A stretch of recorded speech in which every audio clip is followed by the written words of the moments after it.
Dios te bendiga. En esta oportunidad quiero estudiar un poco la palabra. Y me gusta mucho realmente aprender. En esta oportunidad vamos a hablar un poquito de lo que es la Didaqué. La Didaqué es considerada por los eruditos e historiadores como uno de los documentos cristianos primitivos más fieles y valiosos que existen para conocer cómo vivía, cómo pensaba y cómo se organizaba lo que era la primera generación de cristianos, inmediatamente después de los apóstoles. Esto sería en el siglo I. Para medir su fidelidad a la doctrina original de Cristo y los apóstoles se evalúa bajo los siguientes criterios. En cuanto a la Didaqué, su cercanía cronológica y geográfica, porque esta fue escrita probablemente entre los años 70 después de Cristo y el año 100, es decir, en el primer siglo, en la misma época en que se terminaban de escribir los últimos libros del Nuevo Testamento. Al ser temprana, refleja la tradición viva de las comunidades apostólicas antes de que el cristianismo fuera realmente alterado por intereses políticos o imperiales posteriores, que eso se lo voy a decir un poquito más adelante. ¿Por qué? Porque vamos a tocar el tema del Imperio Romano. ¿Qué fidelidad nos puede dar la Didaqué? Comienza instruyendo sobre la vía de la vida y la vía de la muerte. Es un resumen directo de las enseñanzas éticas de nuestro Señor Jesucristo, el Sermón del Monte, el amor al prójimo, no matar, no robar, no hacer mal a nadie.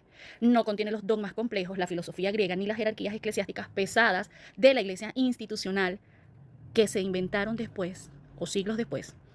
Su enfoque es estrictamente práctico, espiritual y alineado con los mandamientos del Señor.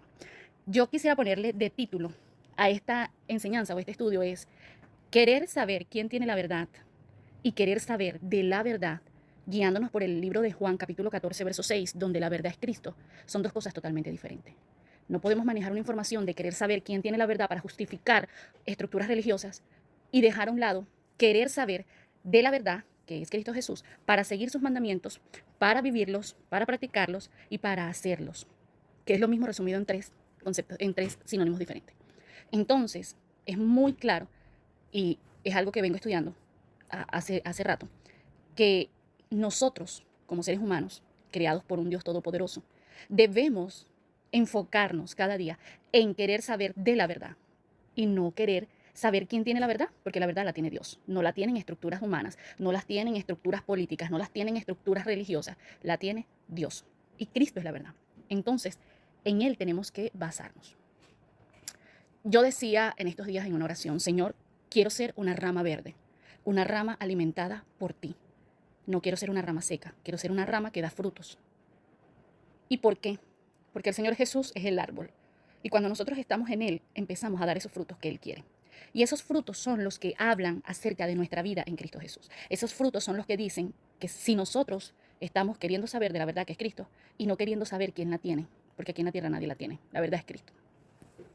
Cuando avanzamos en años en el camino del Señor, podemos asegurar la palabra siguiente. Dice el Señor, mis ovejas oyen mi voz y me siguen. Y para nadie es un secreto que a lo largo de los años se ha tergiversado y se ha querido manipular de múltiples formas el camino de Cristo y la verdad que es Cristo. ¿Ok? Pero esto no ha dado frutos al 100% y gracias a Dios.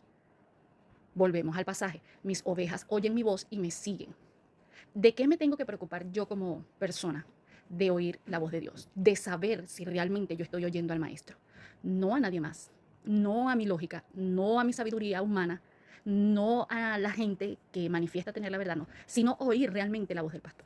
Es inconfundible que una oveja oiga otra voz y le siga, alejándose así de su pastor verdadero, quien es Cristo Jesús.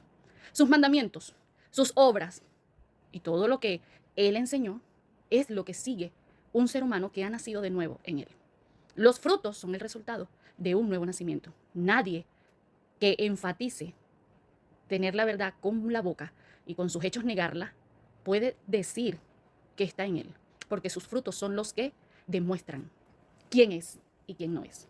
El mismo Señor Jesús dijo, por sus frutos serán conocidos, por sus frutos serán conocidos, por más nada.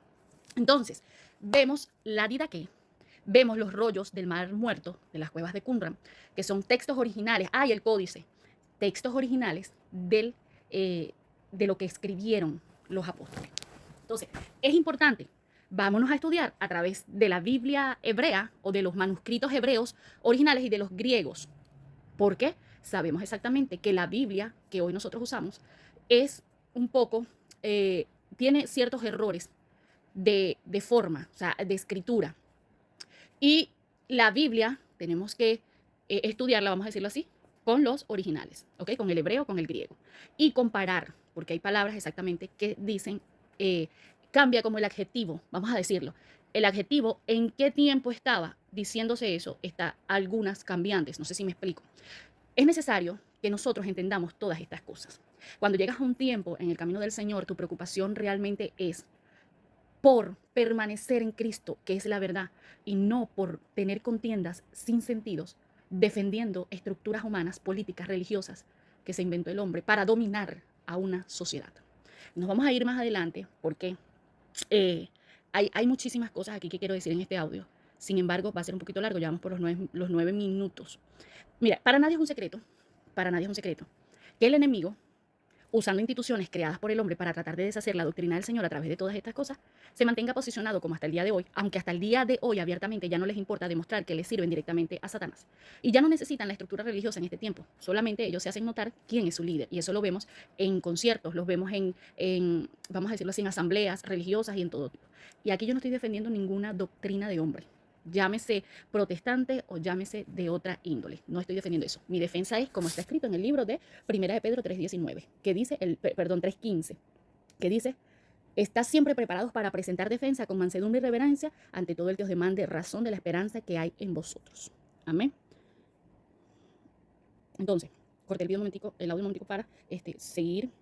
Entonces, la historia que hace documenta con absoluta claridad ese proceso de persecución, asimilación y mutación política, de por qué nacieron estas estructuras religiosas. Recordemos que en los primeros siglos, los creyentes genuinos que formaban parte de la iglesia primitiva, aquellos que guardaban la doctrina pura de Cristo, los apóstoles y la didaqué, que hicieron sufrir doble persecución.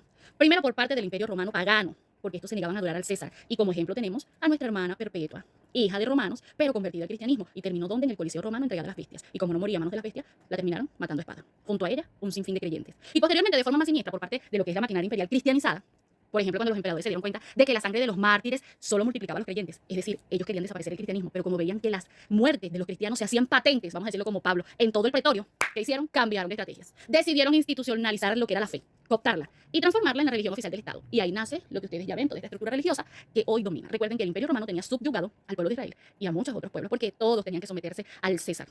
Entonces, el imperio romano era un imperio que solo le importaba, eran ellos, más nada. Entonces, vamos a acabar con esta gente, porque son muchos, pero esos muchos muertos también se multiplicaron. ¿Qué hicieron? Cambiaron de estrategia. Vamos a institucionalizar esta fe. Vamos a unir a aquellos verdaderos hijos de Dios que se negaron a someterse a ese yugo político, que rechazaron el sincretismo con los ritos paganos, las imágenes y la jerarquía terrenal, y que prefirieron mantener la sencillez del Evangelio y la guía del Espíritu Santo. ¿Cómo fueron tildados? Herejes, marginados, excomulgados y perseguidos a sangre y fuego por la nueva estructura imperial religiosa. Este sistema nacido de la ambición de conservar el dominio territorial y el control mental de las masas tras el colapso del imperio visible se logra perpetuar a través de los siglos, disfrazándose de piedad. Hasta el día de hoy la vemos. Sin embargo, tal como lo demuestra la historia de la fe, las verdaderas ovejas del Señor, aquellas que han nacido de nuevo e injertadas en la vid verdadera, Juan 15, nunca pudieron ser extinguidas, por más que los poderes de este mundo intentaran sofocarlas, porque su sostén nunca dependió de un imperio humano, sino de la voz incorruptible del buen pastor. Hoy, cuando yo tengo 14 años en el Evangelio por la misericordia de Dios, no me importa defender ni las ramas del protestantismo, ni la estructura religiosa católica, ni ninguna otra. ¿Saben por qué? Porque cuando ganas madurez en el espíritu, tu único deseo es conocer de la verdad, no quién la quiere tener o quién dice tenerla. Esas cosas ya son banalidades de la vida. ¿En qué edifica tu vida este tipo de contenido? En ninguno. Me encanta, de verdad, cuando pasamos de un estado a otro. Y es porque el Señor nos enseña sobre todas estas cosas. Recuerde lo que le digo. El Espíritu Santo es quien nos enseña. Nos enseña. Y Él es el que nos va guiando a toda justicia y a toda verdad. Los rollos del Mar Muerto son un testimonio clave de que en el mismo periodo en que Jesús y los apóstoles caminaron por la tierra existían grupos que rechazaban la corrupción institucional de los centros de poder religioso oficial, porque ya existían. Y estos que hacían buscaban la pureza de la palabra de Dios, porque siempre hay alguien, esas ovejitas que son de ese pastor, siempre andan buscando saber de él, de la verdad, y se mantienen fieles a eso. ¿Ok? Así hayan cambios doctrinales que los imperios y jerarquías humanas intentan imponer, siempre el cristiano real, nacido de nuevo, permanece. ¿Ok? Estos fueron encontrados más o menos a finales de 1946. La comunidad de Qumran, la inmensa comunidad de Qumran, la mayoría eran eruditos. Y, de hecho, estos rollos los tienen. Los tienen, ustedes saben quién. Sacerdotes vendidos al poder político y alejados de la ley de Dios. Yo estoy pensando aquí en todas esas personas que fueron muertos realmente, porque simplemente empezaron a conocer a la verdad que era Cristo Jesús y dejaron de vivir vidas llenas de ritos paganos y empezaron a ser personas transformadas y nacidas de nuevo. Yo no puedo hacer una doctrina de algo que yo creo para defender un sistema religioso que solamente beneficia al hombre. Yo necesito aplicar lo que está escrito en 1 Pedro 3:15. Y más nada, ¿ok? Ninguna estructura religiosa institucional, incluyendo, vuelvo y le digo, las diversas ramas protestantes que han pervertido o mercantilizado el mensaje, representan el modelo apostólico. Las organizaciones que se alían con el poder o acomodan la doctrina a su conveniencia se apartan de la verdad. La salvación y la transformación espiritual no provienen de liturgias externas, créanme. Por eso cuando la gente me dice, pero tú crees porque otras personas te enseñaron así, no. Yo tengo, dentro de todas las razones que puedan existir, históricas y todo eso, yo tengo una razón muy personal para creer en lo que creo. Y para que nadie me mueva de ahí.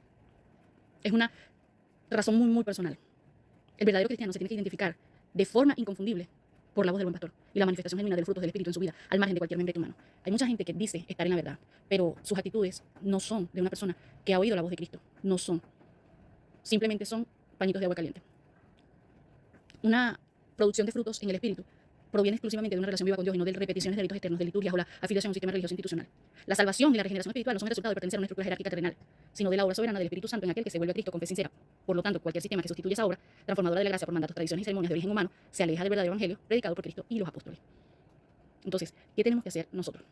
Nosotros tenemos que tomarnos en serio todas estas cosas que estamos viviendo. Ya basta de aquellos que dicen, no, pero es que yo creo en Dios a mi manera. Ese grupo tampoco sirve. ¿En qué sentido? No me lo tome mal. No sirve porque aquí no se trata de que usted crea en Dios a su manera. Se trata de que usted busque a la verdad, que es Cristo Jesús, y sea guiado a través de su Santo Espíritu a toda justicia. Es necesario que usted empiece a seguir a la verdad, y la verdad es Cristo Jesús. Y para eso usted tiene que empezar a tener una relación íntima con el Padre, que no se la va a dar ninguna estructura religiosa.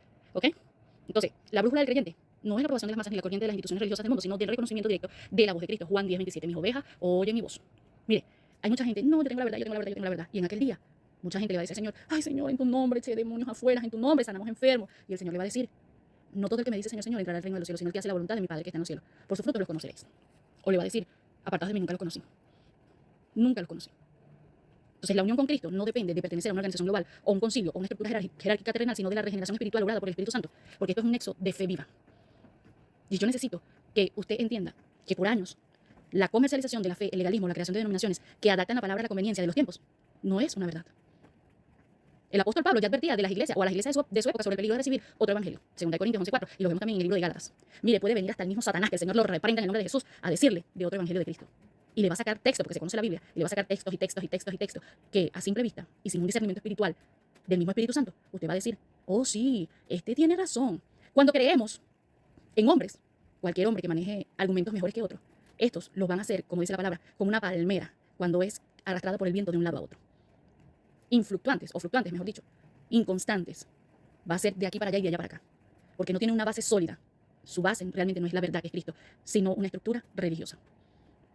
Y como muchos, ¿qué van a hacer? Se apartan de la sana doctrina buscando ¿qué? Maestros que satisfagan sus propias concupiscencias. ¿Y cuáles son las concupiscencias? Los deseos del ser humano.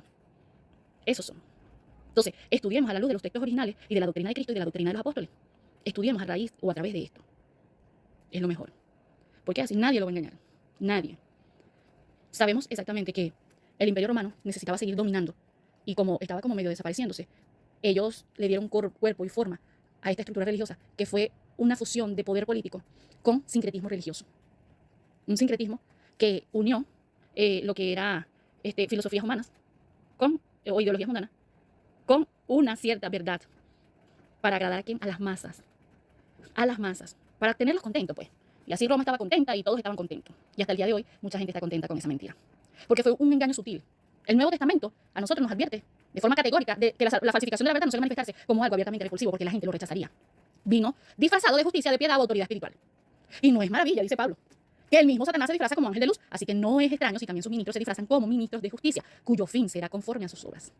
Mire, vuelvo y le digo, ni que sepa el Satanás, que el Señor lo reprenda. Y eso que la Biblia dice que Satanás en los últimos tiempos va a engañar, si fuese posible, aún a los escogidos. O sea, hay personas escogidas en el Señor, que Satanás tratará de engañarlos y los revolcará para que crean en su inofensiva defensa apologética de la fe, estructuras religiosas.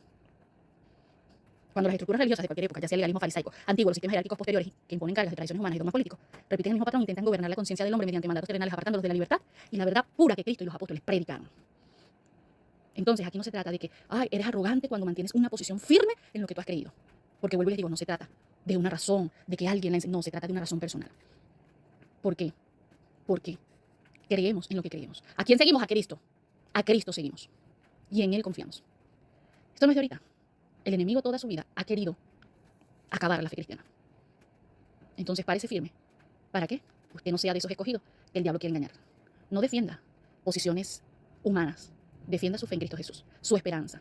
¿Cuál es la esperanza que dice Pedro? ¿Cuál es nuestra esperanza? ¿Cuál es nuestra esperanza? Está siempre preparado para presentar defensa con mansedumbre. Mansedumbre, no con ser sarcástico. No con, ¿cómo se llama? Ser, yo tengo la razón, no.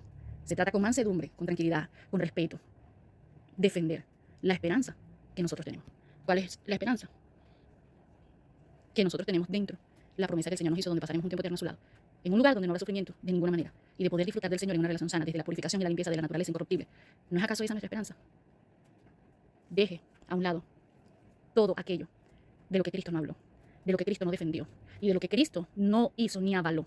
El mundo, por años, ha querido meter gato por liebre. Pero recuerde esto, mis ovejas oyen mi voz, y las ovejas de Cristo no le prestan los oídos a otro pastor. Es que ni siquiera reconocen su voz, no lo pueden atender.